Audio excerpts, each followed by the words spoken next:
বাসায় নাই চাল, বাহিরে প্রচুর বৃষ্টি। তো হ্যালো, আসসালামু আলাইকুম, welcome to our page Aladdin genie lifestyle. সবাই কেমন আছেন? আশা করছি ভালো আছেন। আমরাও ভালো আছি আলহামদুলিল্লাহ। কালকে সন্ধ্যার দিকে নুডলসটা আমি বানিয়েছিলাম, অর্ধেকটা খেয়ে অর্ধেকটা ভালো মানুষের জন্য রেখে দিয়েছিলাম। তো ভালো মানুষ 2 চামচ খেয়ে আর খায়নি, সেটা হয়তো আগের ভিডিওতে আপনারা শুনেছেন। তো এই অর্ধেকটা নুডলস তো আর ফেলে দিতে পারি না, আমি রেখে দিয়েছিলাম ফ্রিজে। তো আজকে সকালে তাদের বাবা ছেলেকে রুটি বানিয়ে দিয়েছি। আমি নাস্তা করেছি কালকে নুডলস আর ডিম পোস্ট দিয়ে কিন্তু এই রামেন নুডলসটা অনেক মজা, বিশেষ করে যদি কুসুমটা কাঁচা কাঁচা হয় সেই লাগে। অনেকেই ফার্মের মুরগির কাঁচা কুসুম খেতে চান না, না খাওয়াই বেটার, কিন্তু আমাদের তো আবার জিব্বাতে যেটা মজা লাগে এটা না খেয়ে পারি না, সেটা হোক রোগ জীবাণুতে ভরা মজা বলে কথা। তো যাই হোক, সকালের নাস্তা তো ডিম পোস্ট আর নুডলস দিয়ে করে নিলাম আলহামদুলিল্লাহ। আসেন দেখা যাক আজকে দুপুরে কি খাবো, কারণ হচ্ছে বাসায় চাল নেই আর বাহিরে প্রচুর বৃষ্টি। কেউ যে এনে দিবে বা নিজে যে আনবো এরকম পরিস্থিতি নেই, কারণ ভালো মানুষ ছিল অফিসে আর আমি তো বাসা থেকে বের হতে পারবো না বৃষ্টির কারণে। হঠাৎ করে মাথায় আইডিয়া আসলো আলু ভাজি করি, তো তার জন্য আলুটা কুচি কুচি করে ভালো করে ধুয়ে নিচ্ছি।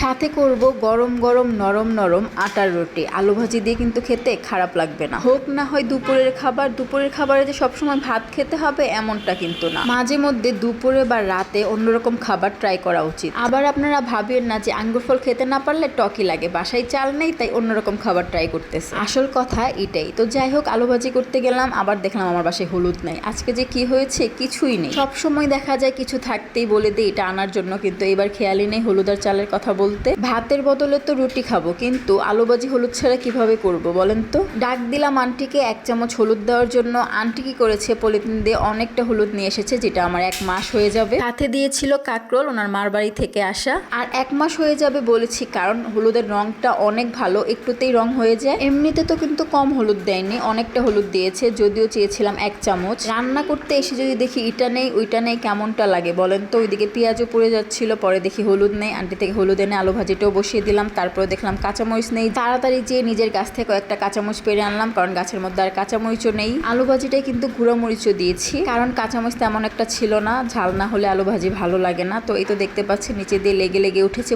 পুরা হয়ে। এই আলু ভাজিটা কিন্তু খেতে সেই মজা হয়। আলু ভাজিটা করা শেষ হয়ে গেলে আটার পানি বসিয়ে দিয়েছিলাম, তারপর আটাটা ধরে নিচ্ছি ভালো করে মুথে, তারপর রুটি বানিয়ে নিব।